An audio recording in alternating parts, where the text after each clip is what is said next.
Shalom Strong Builder, kita berjumpa kembali dalam weekly guide minggu ini.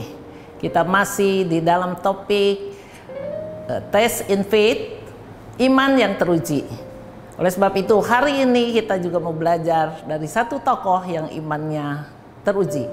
Tema yang akan kita bicarakan hari ini saya beri judul Your greatest testimonies will come from your greatest test. Artinya, kesaksian yang luar biasa akan lahir atau datang oleh karena tes ujian yang besar. Semakin besar ujian yang diterima oleh seseorang, maka kesaksiannya akan semakin luar biasa. Hari ini kita mau belajar dari satu tokoh yang bernama Ayub. Di dalam Ayub 1, kita akan melihat apa yang Ayub alami di dalam ujian demi ujian yang Tuhan izinkan terjadi dalam hidupnya. Saya ingin bacakan Ayub 1 ayat 1 sampai 12. Kesalehan Ayub dicoba. Ada seorang laki-laki di tanah Uz bernama Ayub. Orang itu saleh dan jujur. Ia takut akan Allah dan menjauhi kejahatan. Ia mendapat 7 anak laki-laki dan 3 anak perempuan. Ia memiliki 7.000 ekor kambing domba, 3.000 ekor unta, 500 pasang lembu, 500 keledai betina dan budak-budak dalam jumlah yang sangat besar, sehingga orang itu adalah yang terkaya dari semua orang di sebelah timur. Anak-anaknya yang lelaki biasa mengadakan pesta di rumah mereka, masing-masing menurut giliran, dan ketiga saudara perempuan mereka diundang untuk makan dan minum bersama-sama mereka. Setiap kali apabila hari-hari pesta telah berlalu, Ayub memanggil mereka dan menguduskan mereka. Keesokan harinya, pagi-pagi bangunlah Ayub, lalu mempersembahkan korban bakaran sebanyak jumlah mereka sekalian. Sebab pikirnya, mungkin anak-anakku sudah berbuat dosa dan telah mengutuki Allah di dalam hatinya. Demikian dilakukan Ayub senantiasa. Pada suatu hari datanglah anak-anak Allah menghadap Tuhan, dan di antara mereka datanglah juga iblis. Maka bertanyalah Tuhan kepada iblis, "Dari mana engkau?"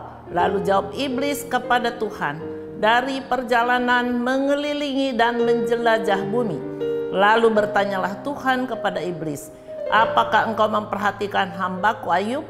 Sebab tiada seorang pun di bumi seperti dia, yang sedemikian saleh dan jujur, yang takut akan Allah dan menjauhi kejahatan."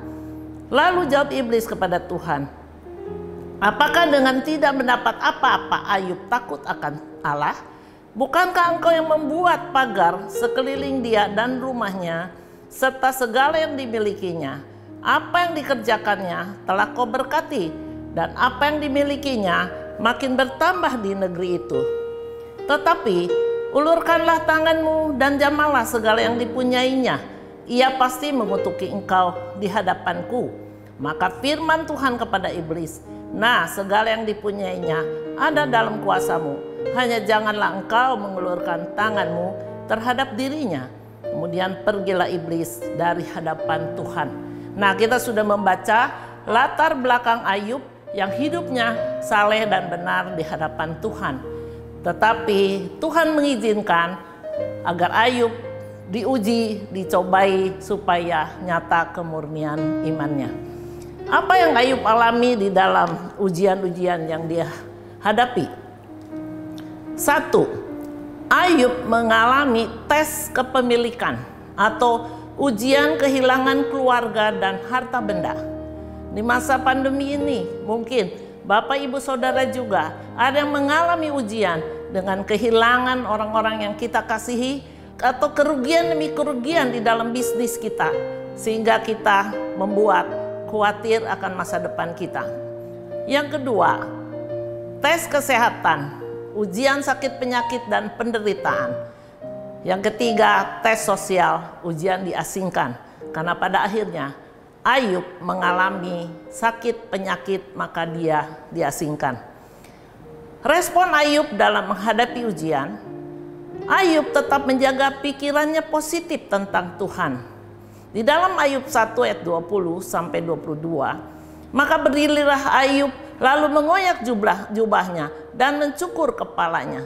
Kemudian sujudlah ia dan menyembah, katanya, "Dengan telanjang aku keluar dari kandungan ibuku, dengan telanjang juga aku akan kembali ke dalamnya.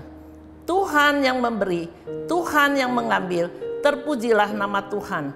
Dalam kesemuanya itu, Ayub tidak berbuat dosa dan tidak menuduh Allah berbuat yang kurang patut.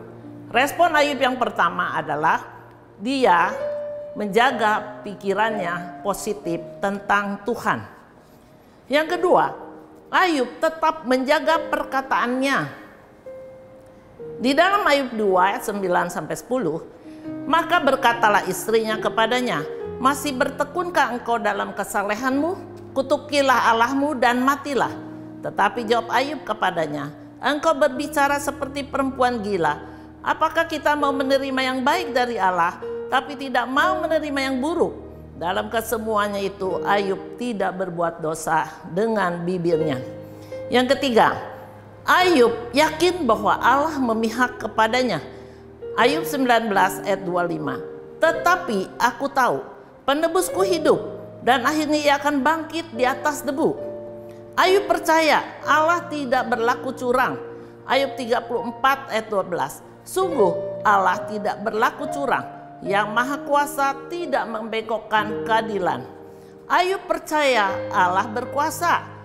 "Aku tahu bahwa engkau sanggup melakukan segala sesuatu dan tidak ada rencanamu yang gagal." Ayub 42 ayat yang kedua. Dan yang terakhir adalah Ayub mengenal Allahnya, bukan apa kata orang. Ayub 42 ayat yang kelima. "Hanya dari kata orang saja aku mendengar tentang engkau, tetapi sekarang mataku sendiri memandang engkau." Ayub telah melewati berbagai ujian dalam hidupnya, tapi kita belajar respon Ayub. Dia tetap percaya kepada Tuhan, dia tetap positif tentang Tuhan dalam pikirannya, dan dia tetap menjaga perkataannya. Jadi dia tidak menyalahkan Tuhan. The greatest testimonies atau the greatest blessing, Ayub menerima blessing yang luar biasa dari Tuhan setelah dia melewati ujian-ujian dengan respon yang benar. Ayub menerima berkat double porsi. Ayub 42 ayat 12-17. Tuhan memberkati Ayub dalam hidupnya yang selanjutnya lebih daripada dalam hidupnya yang dahulu. Ia mendapat 14.000 ekor kambing domba dan 6.000 unta, 1.000 pasang lembu, 1.000 ekor keledai betina. Ia juga mendapat 7 orang anak laki-laki dan 3 orang anak perempuan. Dan anak perempuan yang pertama diberinya nama Yemima, yang kedua Kesia, dan yang ketiga Karen Hapuk. Di seluruh negeri tidak terdapat perempuan yang secantik anak-anak Ayub, dan mereka diberi ayahnya milih pusaka di tengah-tengah saudara-saudaranya laki-laki. Sesudah itu Ayub masih hidup 140 tahun lamanya. Ia melihat anak-anaknya dan cucu-cucunya sampai keturunannya keempat. Maka matilah Ayub tua dan lanjut umur.